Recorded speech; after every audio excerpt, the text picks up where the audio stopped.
Je suis un Iranien américain de deuxième génération. Je viens de laisser mes 2 enfants et mon mari à la maison pour voyager en Iran. Puis je devais courir après ma mère dans l'État immédiatement pour prendre soin d'elle parce que nous étions inquiets qu'elle puisse se faire mal. Tout a commencé lorsque mon père est décédé à 59 ans. Je vis avec ma mère depuis les 3 dernières semaines. Ma mère est sous surveillance, alors je partage la même chambre avec ma mère. Je dors à côté d'elle sur le même lit. Je n'ai qu'un seul travail, c'est de m'assurer qu'elle va bien et qu'elle ne fait rien pour se blesser. Elle dort très peu. Elle peut fermer les yeux et faire semblant de dormir, mais je vois à travers le subterfuge.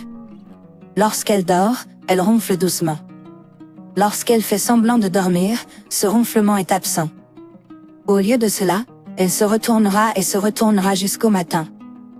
Certains soirs, elle sort de la chambre dans le hall et pleure. Je la vois sortir, mais je ne la suis pas parce qu'il n'y a rien dans le couloir qu'elle puisse utiliser pour se blesser. Elle serait là, pleurant et appelant le nom de mon père. Il y a 2 raisons pour lesquelles elle pleure. Ils sont mariés depuis 30 ans et je suis leur premier enfant. Selon ma mère, leur mariage a été organisé, la plupart des Iraniens sont musulmans, mais ma famille sont chrétiens, mais les vieilles traditions meurent dures. Donc, à l'époque et même maintenant, les mariages arrangés étaient courants.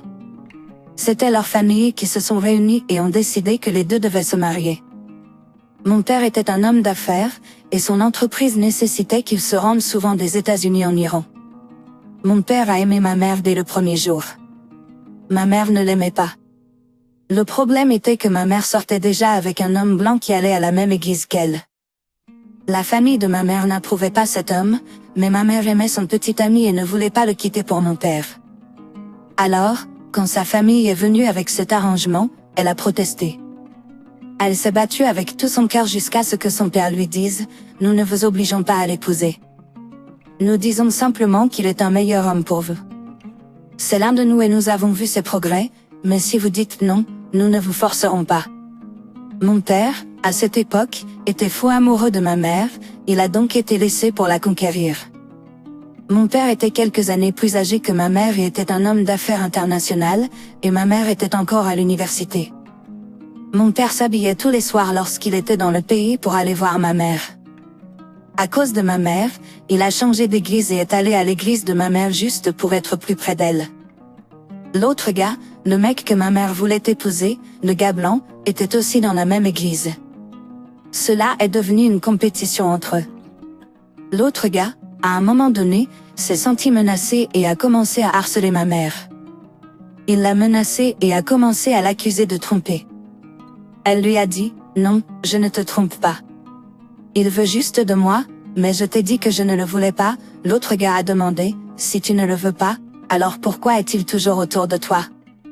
Ma stratégie de mon père était simple, reste simplement près d'elle. Ne pousse pas les choses. Ne le force pas dans cela. La proximité fait généralement des miracles. Ainsi, il est resté près d'elle jusqu'à ce que l'autre gars sorte de la relation avec ma mère. Cela a pris 2 ans pour réussir. À ce moment-là, il était devenu un ami pour ma mère. Ma mère a dit qu'elle l'avait accusé d'avoir rompu sa relation. Mon père a répondu, « Je ne suis venu que pour ce que je veux. Si vraiment il t'aimait comme je le fais, il ne serait pas celui qui s'en va. » Ainsi, ma mère s'est laissée séduire par ses efforts et est ensuite tombée amoureuse de lui. Quelques mois plus tard, ils se sont mariés dans l'église de ma mère.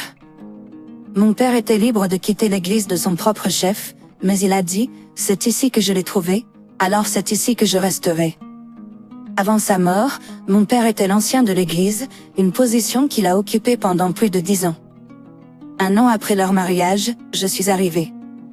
3 ans après mon arrivée, ma petite sœur est arrivée, puis mes 2 jeunes frères après. En grandissant, papa était là pour nous.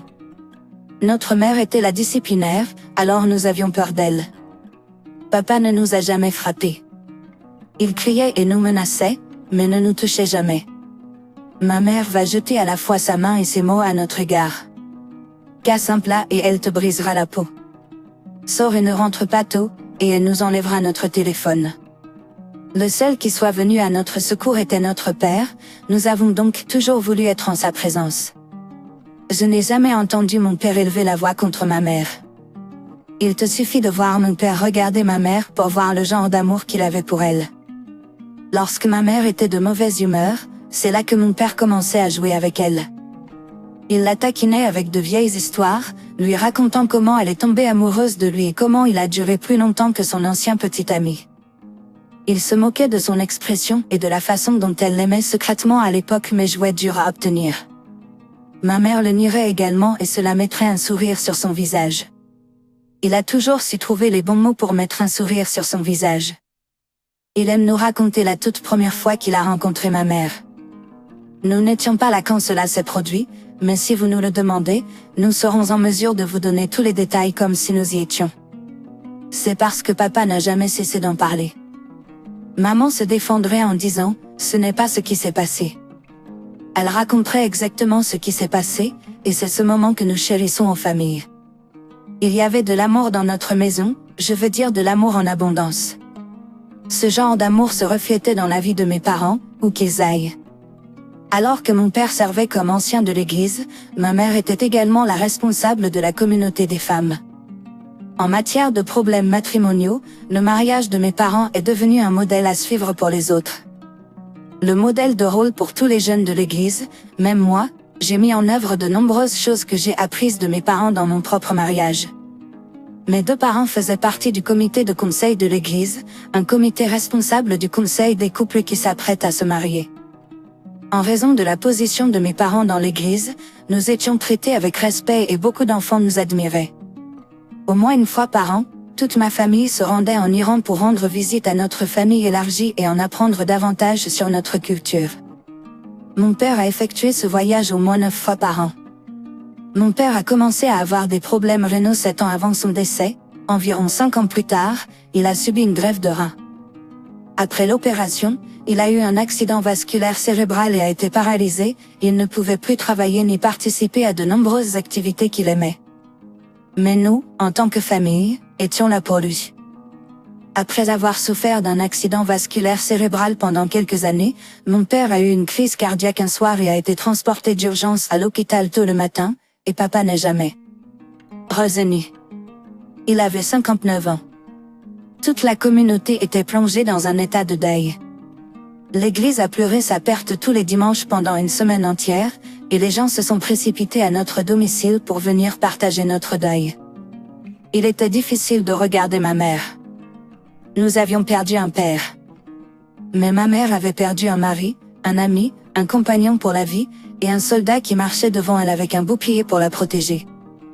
Elle n'a jamais cessé de pleurer, mais elle n'a jamais tenté de se faire du mal. Elle pouvait aller se coucher seule et se réveiller le lendemain matin pour continuer à pleurer. Je n'avais aucune raison de dormir à ses côtés, car ce qu'elle traversait était une réaction normale. L'amour nous remplit de joie, mais lorsqu'il n'est plus là, sa place est occupée par une douleur aiguë, une douleur qui prendrait une vie entière pour guérir. La douleur était supportable. Chaque nouvelle journée apportait un baume qui essayait lentement de soulager la douleur. Comme l'a demandé mon père, il voulait être enterré dans son pays d'origine, ce qui nous a coûté une petite fortune pour nous y emmener, ma mère, moi et le reste de mes frères et sœurs. À notre arrivée en Iran, nous nous sommes rendus dans le village de mon père, où nous nous y sommes rendus à plusieurs reprises. Nous avons rencontré notre famille élargie qui s'est déplacée de chez nous et de l'étranger pour assister aux funérailles. C'était le rite d'une semaine de mon père lorsque nous étions entourés de ma parentèle. Lorsqu'une femme s'est approchée de la table de la famille et a commencé à parler au chef de famille, ma mère était assise juste à côté du chef de famille afin qu'elle puisse entendre ce qui était discuté. La discussion devenait sérieuse, alors le chef de famille a demandé à la femme d'attendre jusqu'à la fin du rite pour qu'il puisse discuter de ce qu'elle avait apporté. Les chefs de famille se sont assis avec la femme pendant que ma mère était dans la pièce pour essayer de se reposer. La mission de la femme était simple, elle a dit que l'homme que nous pleurons aujourd'hui est aussi le père de mon premier enfant. Je suis venue ici aujourd'hui pour vous le dire afin qu'il ne soit pas une graine perdue. Tout le monde l'a traitée de menteuse.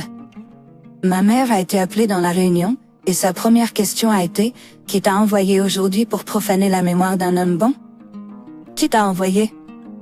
Ils ont tous crié et traité la femme de menteuse jusqu'à ce que l'enfant dont elle parlait entre. en train de parler de la façon dont il est entré et que tout le monde s'est tu. Ma mère s'est approchée de lui lentement et a touché son visage et sa barbe. Il ressemblait au fantôme de mon père. Ma mère lui a demandé, « Quel âge as-tu » Il a répondu, « J'ai 31 ans. » Ma mère a répliqué, « Tu es plus âgé que mon premier enfant. » Comment ça se fait? Qu'est-ce qui s'est passé? Qu'est-ce qui a mal tourné? Ma mère a éclaté en sanglots en sortant de la scène. J'étais juste au coin, regardant le déroulement des événements. J'ai aussi éclaté en sanglots et j'ai commencé à remettre en question l'intégrité de l'homme que nous avions toujours connu comme étant l'héros de notre histoire. Le reste de l'affaire a été géré par les chefs de famille. On nous a dit plus tard que la femme avait été invitée à partir et à revenir après les funérailles. Une semaine plus tard, une autre femme est réapparue. Elle est venue avec une dame. Cette dame a 27 ans. Elle ressemblait également beaucoup à mon père. Si elle se tient à côté de moi, nous serions appelées jumelles. Ma mère en avait assez, alors elle a fait ses valises et est partie de la maison. Elle est allée et a loué un hôtel. Je l'ai suivie en essayant de la ramener à la maison. Elle pleurait. Elle se brisait, mais il n'y avait rien que je puisse faire. Elle a continué à dire, « Non, ce n'est qu'un rêve. Ce ne peut pas être vrai. Non, je rêve. » Rien de ce que j'ai dit ne pouvait la faire revenir. Elle a réservé un vol cher qui part dans 2 jours. Le lendemain, moi et mes frères et sœurs sommes allés à l'hôtel pour la voir. Pendant que nous étions à l'hôtel, mes proches l'ont appelée pour la convaincre de rentrer. Ils avaient envoyé des délégués pour la convaincre de rentrer, mais elle leur dit, « Cet homme n'est pas l'homme que j'ai épousé. » Tout mon mariage avec lui était un mensonge, alors que sa mort aussi soit un mensonge. Je ne viens pas aujourd'hui ou demain. Comment pouvez-vous vous attendre à ce que je regarde le monde en face après tout? Comment pouvez-vous vous attendre à ce que je regarde l'église qui nous tenait en haute estime en face? Comment pouvez-vous vous attendre à ce que je sois en paix en sachant ce que je sais maintenant? C'est ta famille. Tu peux l'enterrer sans ma présence. Je ne viens nulle part.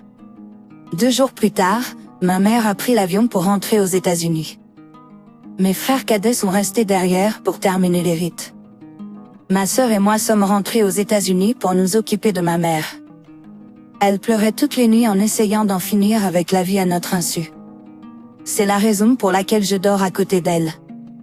Je ne peux pas faire grand-chose pour réduire la douleur dans son cœur, mais je peux veiller sur elle la nuit. Afin qu'elle ne fasse rien de mal à elle-même. Lorsqu'elle pleure, je me demande, pourquoi pleure-t-elle? Pour la mort de son mari ou pour la gêne qu'elle doit subir? C'est seulement elle qui peut répondre à la question. Notre père a été enterré il y a 1 semaine. Notre travail maintenant est de nous assurer que nous ne perdons pas les 2 de nos parents.